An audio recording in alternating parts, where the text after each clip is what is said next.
Welcome to the AA Podcast, our little corner of the web where we are not afraid to discuss tough questions like, when did nutrition, health, movement, and stress management become alternative medicine? Where we embrace challenges in all aspects of life to become healthier and stronger versions of ourselves. And where food and movement are the best kinds of medicine, and cooking meals at home is a revolutionary act. Hello, and welcome back to another episode of the AA Podcast. This is Ashley Olson. And I'm Andrea Crane. We are continuing a little episode series on gardening. But before we do get into that, we are sharing our weekly Bible verse, and mine is coming from Luke 21, verses 29 through 33. And it says, "And he told them a parable. Look at the fig tree and all the trees. As soon as they come out in leaf, you see for yourselves and know that the summer is already near.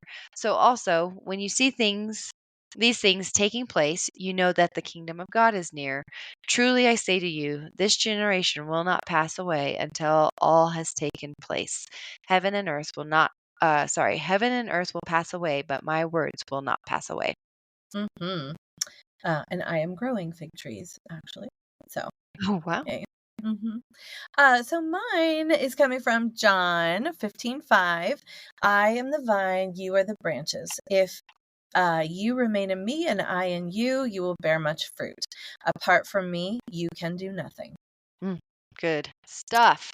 I know. So, I love that Andrea, one. last episode we talked about kind of beginning gardener tips and some plants that we would recommend or you would recommend to start your garden with if you're brand new to gardening.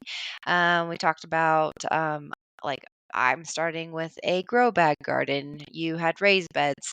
We talked about the soil and all of those things. So now that we've got the plants in the ground, they're growing, what's some of the things that we need to be mindful of? Yeah. So I think this is great that we kind of divided this up into beginning and intermediate, because here's the thing. There is so much to learn. You could be 20 years in and still learning every single season. And I know this not because I'm 20 years in. I'm only 3 years in. This is my third year, but I have talked to people who have been gardening, their whole lives, and they still say they learn so much every single year. They're constantly refining the process. They're constantly changing what they do. And you've got this constantly changing world, and you've got to respond to that.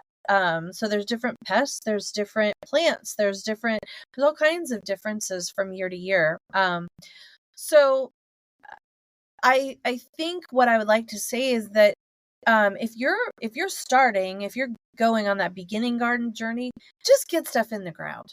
Just put stuff in the ground. It's a grand experiment. Just do the best that you can. Don't get too caught up in the details. You can start working out some of your processes in years to come. But for the beginning, just start putting some seeds in the ground. Just go buy some plants. Just get stuff in the ground and go look at it every day, because it will change every day. And really, light the fires of your interest in that way. And then you can start to understand some of the things that you need to learn for subsequent years, right? Because experience is by far the best teacher. So one of the things that I very quickly found out in my garden journey is that pests will come and they will wreck your day. They will wreck your world. You will go out there and a plant that you have been babying and taking such good care of, you go out the next day and that little seedling sprout is just mowed off at the ground level. It's just gone. And so it's anybody's guess what happened. A bird could have come along and ripped it out of the ground, a squirrel, rabbits, Or you could have like, little arthropod pests that come and eat all your stuff. And that's just kind of the nature of the beast. And you're going to be fighting them every single year. So I just wanted to give some words of encouragement and also maybe some strategies for fighting them.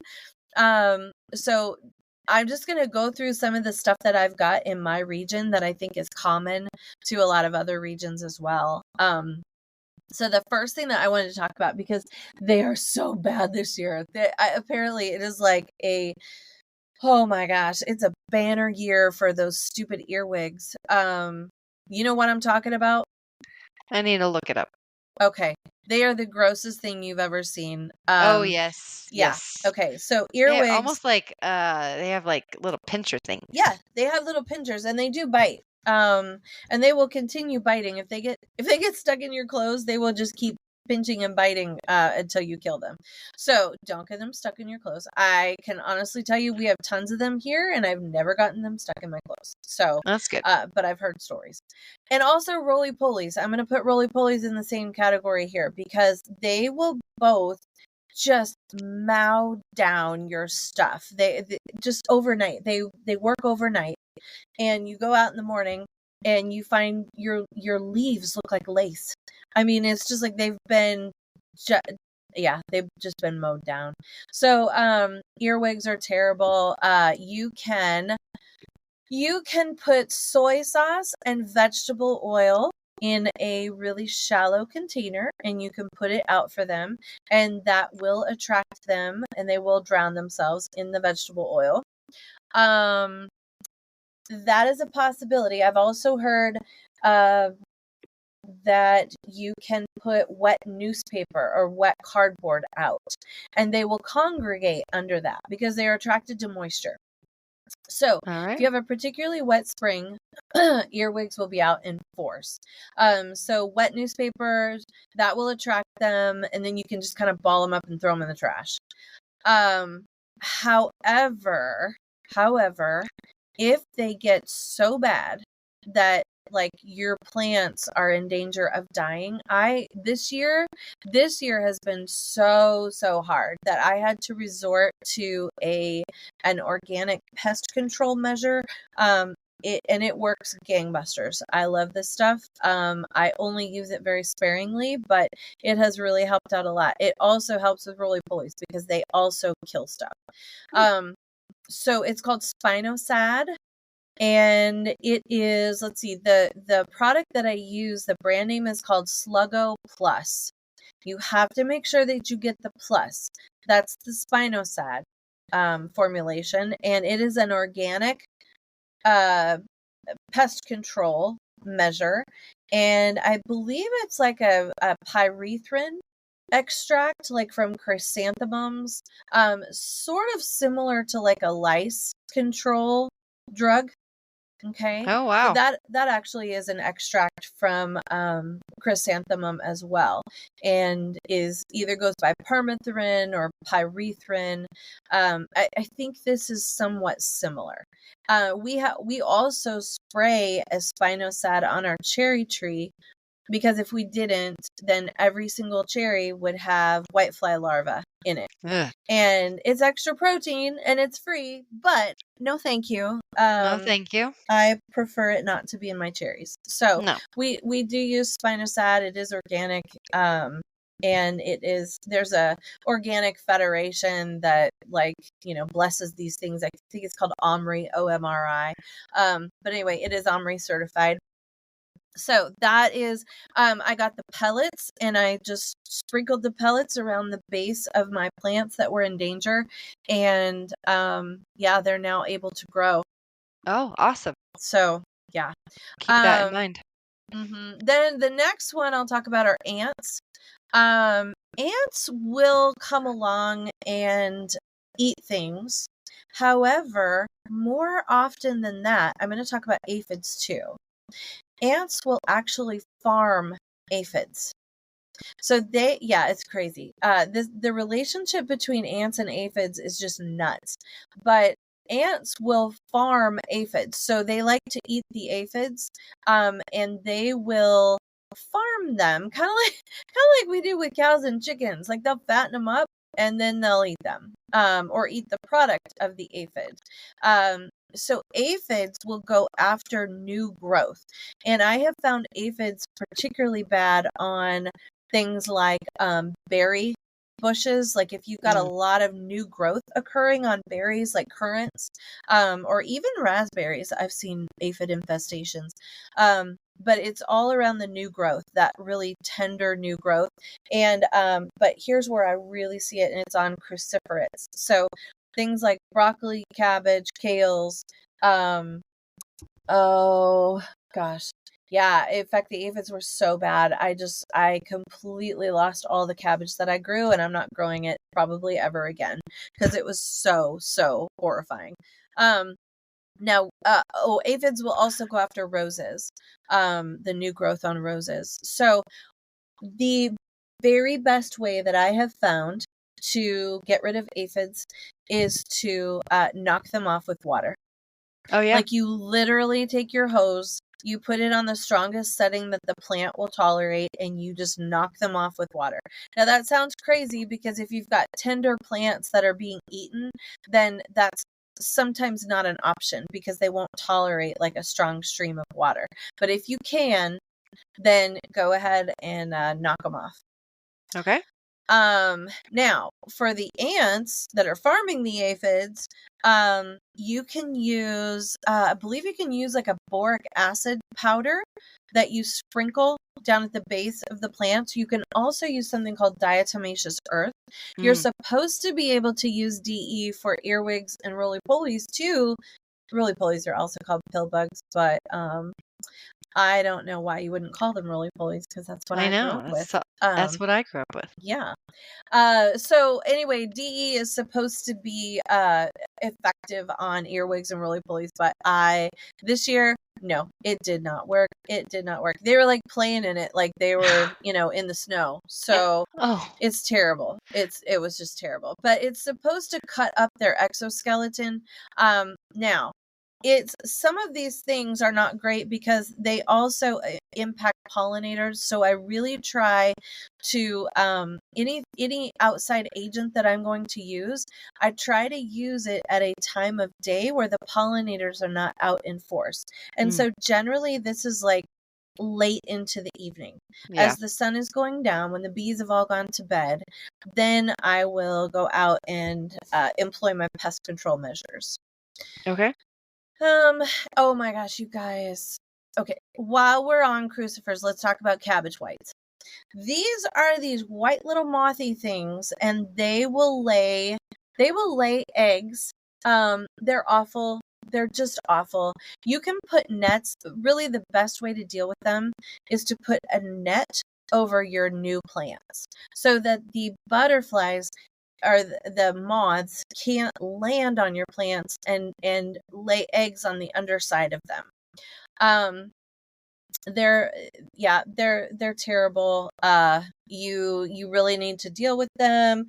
When you see little butterflies fluttering out and they're white, fluttering out from your cruciferous, don't think, oh, isn't that cute? No, that is a cabbage white, and she is coming to destroy your dreams. Oh, no. And don't try spraying them with hoses because they somehow you miss them every single time. I have like lost my mind trying to spray these things out of the sky, like some So kind of. DE works on them, or sorry, what did you? No, I have not really found anything great that works on them. Oh. Except to net over the top of your plants. Okay. Yeah. And they're around all summer. So And what here's the plants other are, thing. so they're not just cabbage Cabbage or whites. Yeah, the moths themselves are called cabbage whites. But they will go after anything in that cruciferate category. So that is all of your kales, your cabbages, broccolis, cauliflowers, some of the really interesting greens like collards and things like that, they'll go after all of those. Okay, perfect. Mhm. And then, weren't you Oh my having gosh. issues with squash bugs? Girl, they're here. They're here. I got back from Pennsylvania and the war is on. Like there is a war going on. I knew it was coming, but I came home unprepared for what I found. There are newly laid eggs underneath leaves on my squash plants. I have killed several grown-ups, probably 10 thus far. I will kill, I don't know, probably hundreds by the time the summer is over. So they are the scourge of my existence because, as you know, I love my squashes and I love melons more than just about anything in this world. And so, oh, they will also get on cucumbers. So Mm. all the curcubits, basically. So melons, squashes, summer squash, winter squash, they don't care. They are the destroyer of Bane of your worlds. existence. They really are. They really are. It's so supremely frustrating. But yeah, squash bugs. Okay, write this down. Write this down. I'm trying to save you people's gardens. All right. Squash bugs. Here's the deal with them.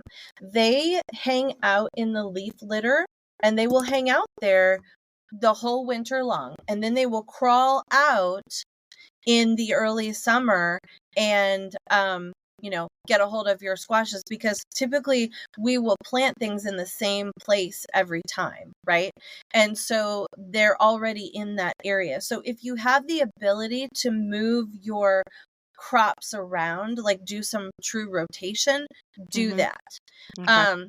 But like, I've got some trellises there where I don't really have the ability to move things around so much. And so yeah, I just can't do it. So I'm planting things in the same place and I know that I have squash bugs in the leaf litter and I know that they are coming out to play now. So I've tried to be really, really super diligent about staying after those things. And so far it's actually been okay.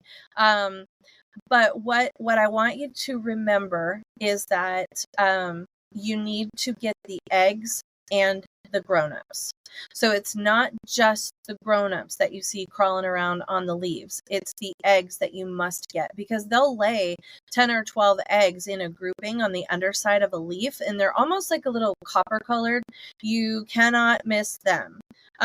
Some people take around like a little mini flamethrower and burn the eggs off the leaves. Some people take duct tape and like just touch the duct tape to the leaf. Typically what I do, because I don't ever have duct tape on me, I will just take that little part of the leaf and I'll tear it out. And then I will go smash those eggs on a rock because it also makes me feel good. So, um, so I also need to tell you about how to kill the grown-ups. Now, you don't want to pull them off and smash them unless you have no other choice, because this is what I've heard. I don't know if this is true or not, but this is what I've heard. That if you smash them, they're somewhat related to a stink bug, I think. And if you smash them, that smell will call others to your home. Oh. Yes. So I try not to smash them unless I'm just out there and I don't have my spray with me and I see one and it's like, okay, I mean, what can I do? I can't do anything but smash it. So, anyway, get a spray bottle and make yourself a solution. It's mostly water, but I would put several tablespoonfuls of Dawn dish soap in there. Mm. And then I would also put some organic neem oil. You Mm. can get that Yeah. off of Amazon. That's where I got it. It stinks to high heavens, but it works. So put a couple tablespoons of neem oil in there as well.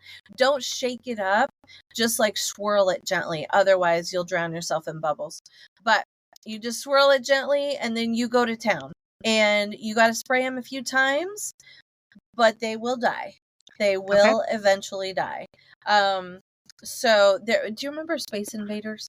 You know how you had to keep, like, you had to literally keep shooting and shooting and shooting and shooting until, yeah, that's kind of how these guys are.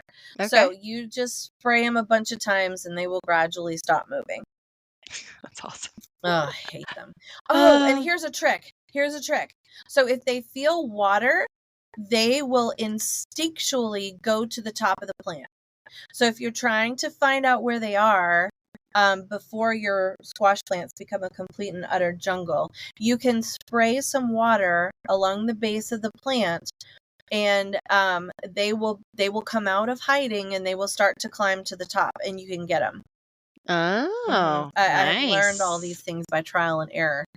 So yeah, squash bugs, they're awful. There's also leaf vine borers. Apparently we have these here, or squash vine borers.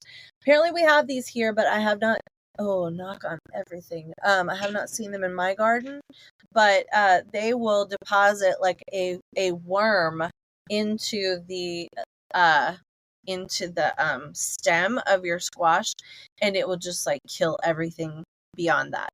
So they'll bore into the little tube, right, of the stem. And so some people wrap that in aluminum foil, and that keeps the squash vine borer fly from being able to deposit its egg. Okay. Yeah. And then let's see. Oh, okay. So I wanted to talk about a couple more solutions that you can employ. That dish soap, neem oil, and water, guys, that works for just about everything. So please Oh, don't get it on butterflies. Please don't get it. Also, don't spray the leaves of your plants in the middle of the hot day, because that oil it's like that will basically sunburn. yes, it will sun scald your leaves. It's like a magnifying glass, right? So yeah, do it in the dawn or the dusk. And so I wanted to talk about some strategies. You can plant some there are a couple of flowers that I use in my garden. Nasturtium is one of them, and marigold is the other. So marigold is kind of the OG bug deterrent. I have marigolds planted all over the place in my squash beds. Does it work? I don't know. I don't even know if it works, but people have been saying it for decades, so it must do something. So I plant marigolds everywhere. They're beautiful. And they're worth having in the garden, in my opinion. Also, nasturtiums are kind of on the list of things that you can plant as a bug deterrent. So I love nasturtiums. They have a very peppery flavor. You can eat the leaves, you can eat the flowers. They're beautiful on salads. I Mm, love the way the flowers look. They almost glow. They're so pretty. And they're very hardy. So they get big and they spill over the side of your garden box, and they're just beautiful. So I love nasturtiums. Now, the way that nasturtiums work, though, is they kind of draw the pest to themselves. So they will often get eaten up by drawing the pest to themselves. So they oh, I almost see. become what's called a trap crop. I was And thinking a martyr. yes, well, yes, the nasturtium martyrs. Yeah, there's probably a book written about them. But they are lovely. And speaking of trap crops, you can actually, with squash bugs, you can actually grow a trap crop for squash bugs, because here's how they find you. They fly through the air and they look down, and when they see your squash, because you know what squash look like, right? Like the leaves are just everywhere. They're so prolific. So they're easily seen from where they're flying around. And that's how they get to new areas. So you can either grow your squashes under the canopy of something else so that the squash bugs won't find them. But if they're already there, it's just really a matter of time, right? Okay. So what you can do is grow a trap crop. There are specific kinds of squashes that they really, really prefer. And they will go for those instead of other things that you have growing. So what I've found is that they really, really, really like Hubbard squash. Now, I would love to grow a Hubbard squash. I have never. I have never actually made it to a full Hubbard squash. I love to eat them, but I cannot grow them because the squash bugs love them so much that they just decimate them.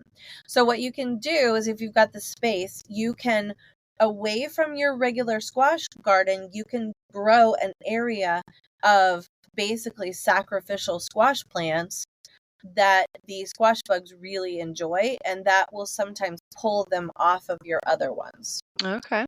And then you can burn it to the ground when it's the end of the summer. Yeah. And Tell us send how them you back really to feel. hell where they came from. Yes. Yeah. Anyway, I'm not bitter. Yeah, so here's another couple of strategies, okay? So I've found both of these things to be true and helpful, and I'll tell you which one I have selected over time. So, well, time being 3 years, the whole 3 years that I've been doing this. So it's not like I'm some wise gardening person, but so you can either plant late.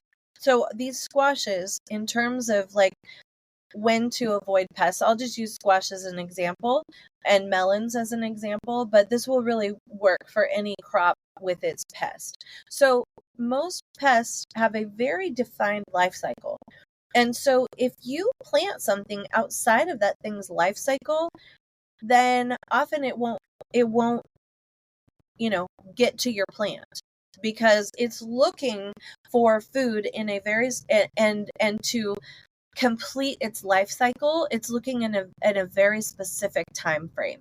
And so if you plant outside of that time frame and don't make your plants available during when they're looking, then you can avoid some of this pest pressure. All right. So some people around here, they will plant their squashes, their tomatoes, their, any number of things. They will plant them out very late because we tend to have a pretty decently long growing season around here.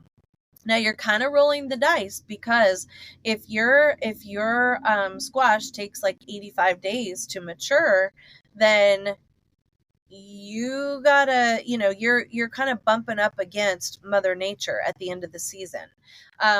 So that is what some people do with success. Now, what I have chosen to do, though, is to plant early. So I have noticed that when I plant early, as long as my plants are sufficiently big, this is critical. You cannot plant out those very, very tender little seedlings, or even plant from seed and expect that everything just come out of the ground and continue to grow. No, pests like new growth. They like those very tender little seedlings. They like the new leaves. They like all of those, brand new tender little structures. And so that's why it's so hard to plant from seed and have anything go to fruition, right? That's why winter sowing is so powerful, is because it's tucked away in this protected little greenhouse, and the pest pressure avoidance is one of the best things about winter sowing, out of everything, is because you've got plants that are hardy enough by the time it's time to plant that the bugs can't get after them. They're not those brand new little guys anymore. I see. So what I do is I plant early and I plant lots. So I plant way more than I need, knowing that, knowing that I'm going to feed the city and the neighbors. But I plant way more than I need, knowing that I'm going to lose some plants. And so if you plant way more than you need, then it's not so devastating when you lose, a percentage of them. Good advice. So that's what I do. Yeah, so that's my talk on pests. I hate them. Oh All my gosh, I hate 25 them. minutes of it. Oh my gosh, I know. I had a lot to say there. Yeah. That's okay. So, what is this, like, succession planting? Oh, succession planting. Okay, you guys, this is also a little bit of a secondary concept. So again, for the beginners, don't worry about succession planting. But for those of you that have been gardening for a couple years, this is the first year that I'm truly getting into succession planting, because there was just too much to keep track of the first couple of years. I just couldn't even wrap my brain around it. But what this is where you time different crops. So I was talking about those one-off crops where you grow something, you pull it out of the ground, and then it's gone, right? Mm-hmm. So carrots, you can't regrow a carrot. You got to put a seed in the ground. You got to start from the beginning. But if you plant carrots every 2 to 3 weeks, then you have this continual crop. I do this with beets. Well, I mean, I'm doing it this year. I've got carrots, beets, lettuces, peas, radishes, green onions, cilantros, basils. Those are all things that you can plant out every 2 to 3 weeks. Plant a new area of them so that you always have some new ones coming on. So I just did this with my arugula because it Good. wasn't really coming up. Or what, I mean, it came up, but it just isn't looking great. So I'm doing that Yeah. again. And then Good. I had to do it with my basil because Mm-hmm. I don't Yes. know what happened to my And original basil. yeah, and sometimes you'll have to just regrow stuff, right? Yeah. Like absolutely you'll have to do that. But in succession planting, like, man, plant 4 rows of carrots in April, and then I'm getting carrots right now, and they're leaving giant holes in the carrot beds. So what I'm doing is I'm coming along behind, and I'm just sprinkling more seeds in so that I have this constant supply of carrots and beets and lettuce throughout the whole summer. Oh, that's awesome. Yeah. Um, so I have random thoughts. I know. I'm like, what? How do I do this? So let's talk first. Let's talk Uh-huh. first about um, compost because neither one of us are Oh, great at yeah. it. Nope. You've tried it, wasn't successful. I have a bucket that I've started of some compost.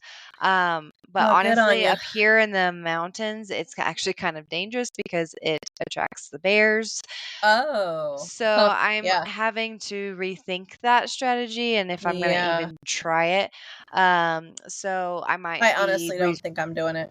yeah, I might just find, like you said earlier, a local place that I can buy some Mhm. bags.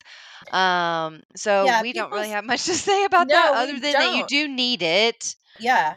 Yeah, you do. I think it's hard. I do take all my like veggie scraps out to what should be the compost pile but has never done anything.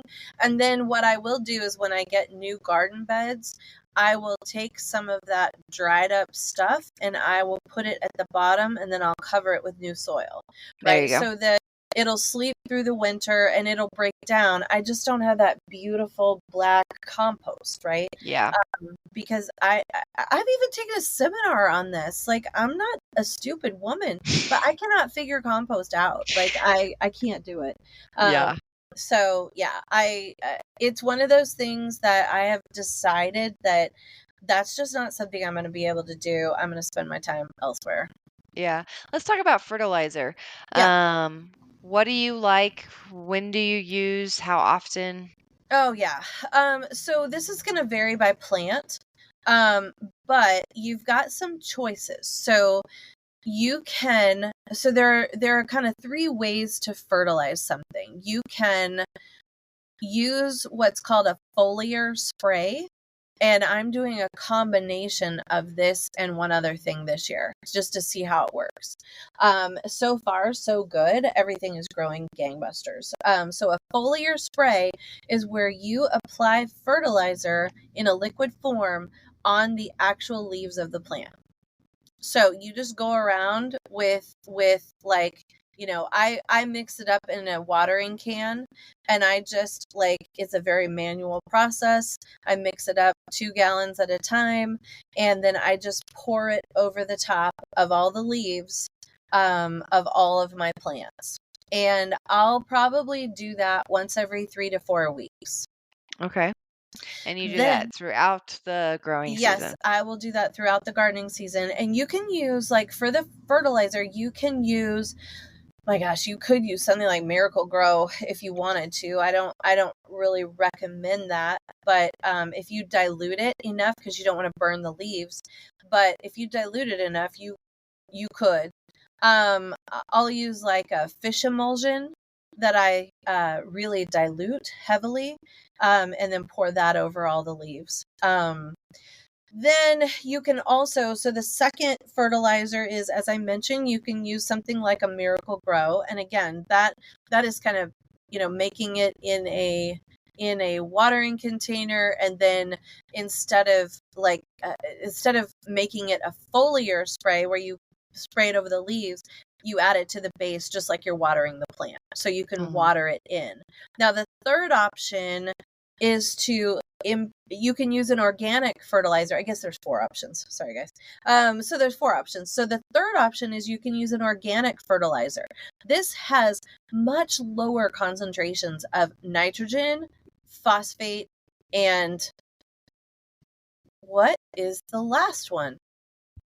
It's NPK, phosphorus. Thank you. Oh, Nitrogen, phosphorus, potassium. There we go. NPK. So it has much lower concentrations. It will not burn. I love to get on sale organic fertilizer at the end of the season when I can.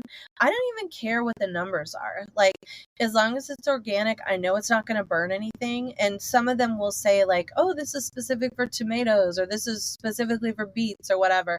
It may have a little bit more nitrogen in it, or for like, leafy veggies, or it might have a little more potassium in it or phosphorus in it if you're making root vegetables or whatever. But it's still organic. It's still in there. I will get it when it's cheap, and I will use it on everything. So there's that. Yeah. Mm-hmm. Oh, and what's the fourth? The fourth one is to actually improve the condition of the soil with things like compost. These are soil amendments, and I really prefer these above anything else. So one thing that I've done is I have some extra compost, and so I will top dress all the garden beds with compost, and I kind of use it like a mulch. I do have some straw that I'm using for mulch right now, but underneath that straw is a whole layer of compost. Okay. No, no. Let's talk about Miracle Grow versus organic. Yeah, so we're talking about the NPK. So all fertilizer is going to have specific numbers of nutrients. It's basically nitrogen, phosphorus, and potassium. That's what is needed as a fertilizing element for plants, okay? So Miracle Grow and the like are going to have very, very high concentrations of nitrogen, phosphorus, and potassium, whereas organic formulations are going to be very low. And so you're thinking, well, isn't it a whole lot cheaper to get Miracle Grow because then you get these high concentrations? Yes, that is true. However, organic fertilizer comes from organic processes. It will not burn your plants. You can literally take the pellets and just sprinkle them around the base of the plants. It's so easy. That's what I'm doing. Yes. Yeah, it's so easy. Yeah. So that's really what I would recommend. It's just a lot easier on your plants, and you do get some soil conditioning that goes along with that. So you do see some improvements in the soil, whereas with Miracle Grow, it's literally just forcing the plant into a hyper growth state, and they can very easily burn the leaves because the fertilizer is too hot, as it were. There's too high a concentration of nitrogen generally. Okay. What about trimming plants? So, we got little succulent, or not succulent, Suckers. suckers, Yeah.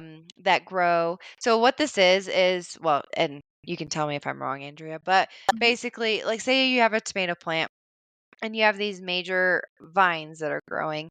It's basically like a 90 degrees that they're at growing. There's a little In between. sucker Yeah. that's going in between, at that Mhm. little uh, junction. And what I've been told is you want to trim those Mhm. because basically you want the energy of the growth of your plant to go to the main vines. And if you have Right. these little suckers on there, it's basically stealing that energy and could Yeah. potentially be of, detriment to your either what you produce, I guess, or Yeah. potentially the growth of your whole entire plant. Potentially. Yeah. And so I don't know. I've heard the same things about, oh, get the, make sure you trim out the suckers. But I also know that when the suckers grow, they also produce flowers and fruit. And so I have flowers and fruit on a lot of my tomato suckers right now. So I also know that you can take a sucker, if you are going to remove it, you can take it, you can put that thing in water or in the dirt, and it'll grow you another plant. So you certainly can do that and take the suckers off. I don't know. There has to be something to it because enough people talk about it, but I Hmm. just don't have enough experience to know whether it's like a must do. I don't do it, and I still get lots of stuff. So, I don't know. I've been doing it, so we'll Yeah, see. okay, well, we'll see. The other thing that I learned or was told was your first buds to snip those. Yes, I do that. Yeah. So I did that. Uh-huh. Until it gets Basically, as it's the tall as you same the want. same the same philosophy of like Yep, you want because it's a brand new plant, it still needs a lot more growth. So if right. it's focusing on growing a flower or fruit, then it's Yeah, not able to focus on the growth part. So you right. kind of just want to promote more natural growth. Mhm, exactly. Yeah, and the only caution that I would give on that is that if you have a really short growing season, like, there's people in Minnesota, there's people up in high altitude regions, um, you may not want to pluck those flowers. Because yes, it's great where you send that energy right back to the root system, but you may just need to deal with a little smaller plant because if your growing season is super short, you don't want to be plucking off any of those flowers. Yeah. So I've But done I it do. to a couple, but we'll see if maybe I'll leave a couple once they get Yeah, and just see just how it test goes. it out. Yeah. Yeah, I think that's a great idea. Yeah. Did you want to talk about Um, topping peppers? do Is what? that what you were talking about? I thought you were asking about like topping peppers. I have Have you ever no heard of idea what that? that Oh, okay. is. Okay. Well, let me just speak to that. There's this thing called topping your peppers. So as your little baby pepper plant grows, some people will cut it off, that top, the very top of it, and force it to grow and to branch. So where you cut, it will branch at the two leaf nodes that are below where the cut is made. So the theory is that when you top it, that you get more bushy growth on the pepper, which is more opportunity for more flowers, for more peppers. Mm, Now, there are also other people that say, no, no, no, you need a crazy long growing season. Um, if you top that pepper, it will spend so much time and effort branching and becoming bushy that you won't have time for your peppers to um, come to maturity. So that's, I don't know. I'm not going to top my peppers just because I had such great luck with peppers last year that I'm just going to do the same thing this year because I was so happy with them. okay. So I'm not going to top mine, but people do. All right. Um, and then as far as like knowing how much sunlight your plant, honestly, like look at the packaging that the seeds Yep. came in or Yep. the little tag that Yeah. the plant came on. They obviously have great instructions. So, Yeah. obviously, Andrea mentioned, peppers and tomatoes, those types of plants, they love full sun or staying Yeah. pretty warm. Yeah. Um, and But then also, if things are looking like they're dying, don't be afraid to put up some shade cloth. too. Yeah. Yes. I had some plants that were looking a little sunburnt, so I kind of just Mm, swapped them around. So some of yeah. the ones that were kind of stunt growth, I put more in the Uh-huh. sun and kind of Mhm. rotated them, and they're doing much better. So Ah, very good. yeah. Oh, And hey, that's I the nice wanted thing about the grow bags, yeah, like that's true. if Yeah. you're not having a massive garden, like you can Mhm. move those bags so easily. Yeah. No, that's true.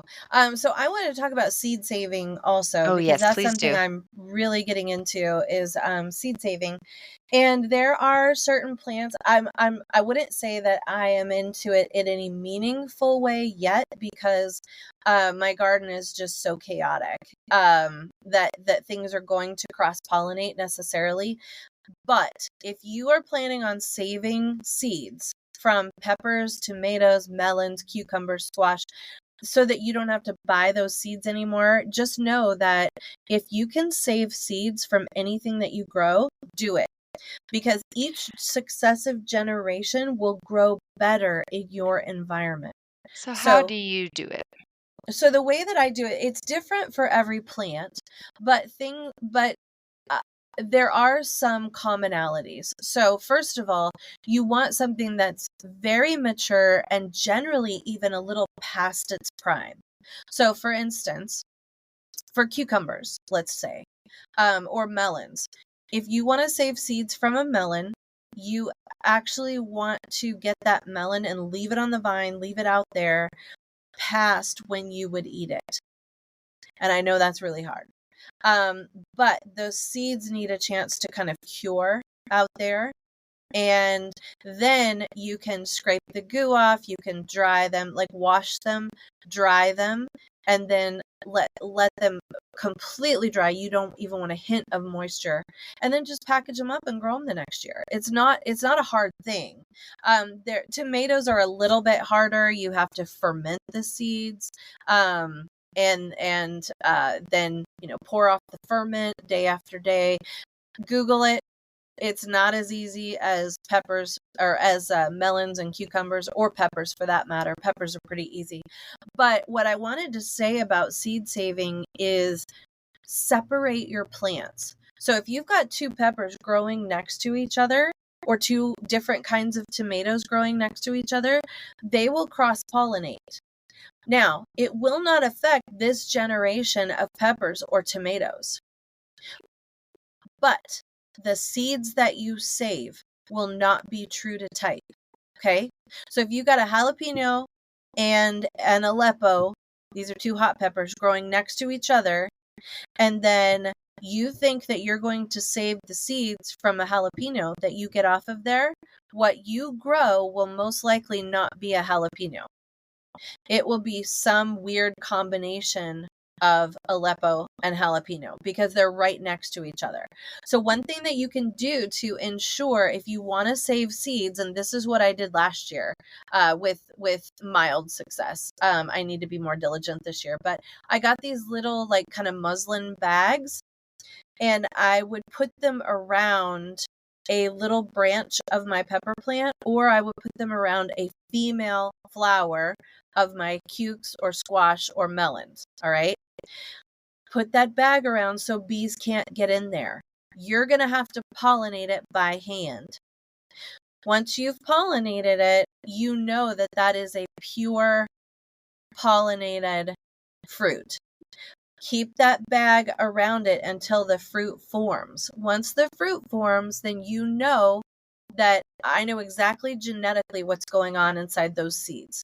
And tie a little ribbon around that particular fruit so that you know this is the one that I'm saving seeds from. But That's that's very that's complicated. it's kind of cool experimentation though, and also you don't have to buy seeds every single year.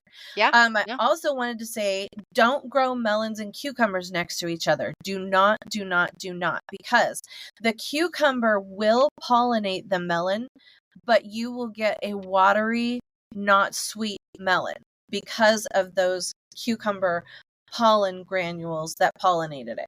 So you want melons with melons, cucumbers with cucumbers. Perfect. And then want to talk about real quick about the indeterminate versus determinate. Yes. Yes. So indeterminate versus determinate. This is used with tomatoes.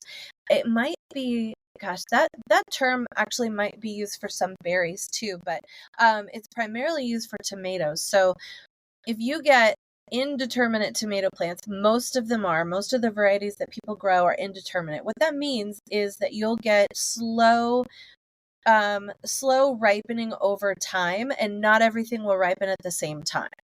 Determinate plants are much bushier and they're much more compact, and everything ripens at the same time. Okay, so indeterminate tomato plant varieties, you'll get like 3 or 4 tomatoes a day, and then you just need to freeze them and wait until you have enough to process. Okay. Yeah. Okay. And we determined mine are indeterminate. Yes. So you will put yours in a freezer until you're ready to make salsa. Yes. Oh, I also wanted to please give a little different perspective on weeds. Okay. So weeds in and around the garden. Keep in mind, there are some times when you may want to keep some weeds. Hear me out. Weeds can sometimes pull pests away from your plants.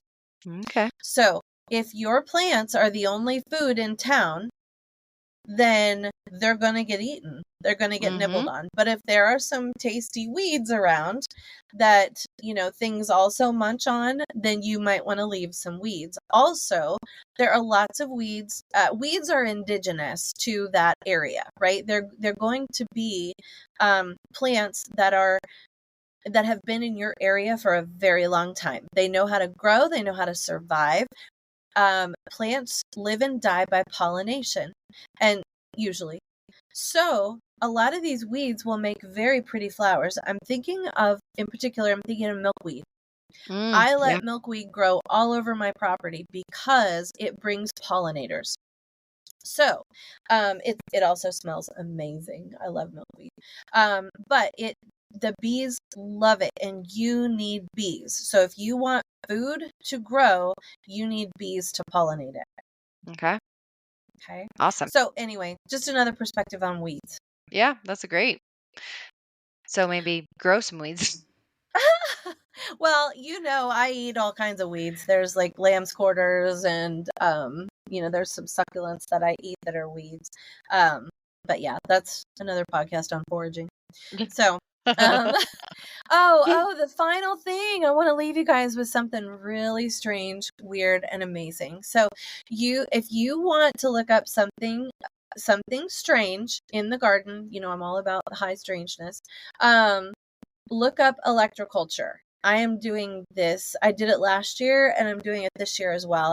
I'm extending it out throughout my garden this year. But electroculture is basically wrapping a copper wire around a stick and allowing part of the wire to go into the ground and then part of the wire to come off of the stick. And I can't remember, but there's a specific clockwise or counterclockwise rotation that you need to make with the copper wire around the stick, depending on your geographic location. So look that up. But it's supposed to help plants grow more vigorously, and there is actual study data proving that this is so. So I am doing You it, are and using human growth hormones. yes. So the garden is on peps, my friend. It is on peps. So yeah, it's I mean, I really should do an experiment where I do one bed of one thing and then another bed of the same thing. But I just don't have that kind of space or inclination. I want everything to grow like crazy. So Yeah. anyway, I'm putting these sticks everywhere. I think the reach is like 2 feet in diameter, like a circle of 2 feet. So your beds might need several sticks with copper around them. But I just got copper wire off Amazon and I made them myself. That's awesome. Yeah. That's So super interesting. electroculture, look All it up. right. Something Okay. to research. Yes. Yes. That's super cool. Absolutely. You'll be fascinated. Well, I think this was really helpful and just interesting. Like this is all very new for me, and I'm still on the brink of like, will this take or not? But so Yes, far, it will. I am loving it, and so far the garden's doing great. So I'm hoping It that is. that Yeah. stays the case. But Yeah. um, yeah, if you, like we said in the last episode, if you have questions or if you have tips that we didn't even mention, Yes, we are still please. learning. So if you're like, oh, these girls need to know about XYZ, please do Mm-hmm. share it with us because we are all about learning and making sure that our garden grows even better every season. So, Yes. or if there's some like variety of vegetable or fruit that you just are obsessed with, like Andrea is with some things, Uh-huh. please share that with us as well. We would love to hear that too. So, but as always, if you found these episodes interesting or informative, the best compliment that you can give us is sharing. And so if you can do that either by social media or text or email. If you're not already, get on my email list. I send out a weekly update with the latest links to the podcast, but then I also include a weekly recipe. Mm-hmm. They're good. So definitely check that out. And if you'd like to get on that email list, then just shoot us an email and at askaapodcast@gmail.com and we'll get you on there. But as always, thanks so much for listening, and we will catch you on the next episode. Bye.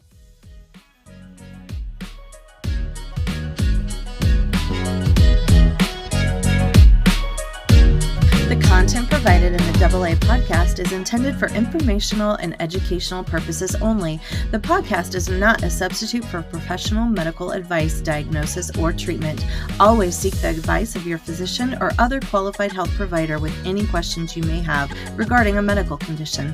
The information and opinions expressed in this podcast are solely those of the individuals involved and do not constitute medical advice.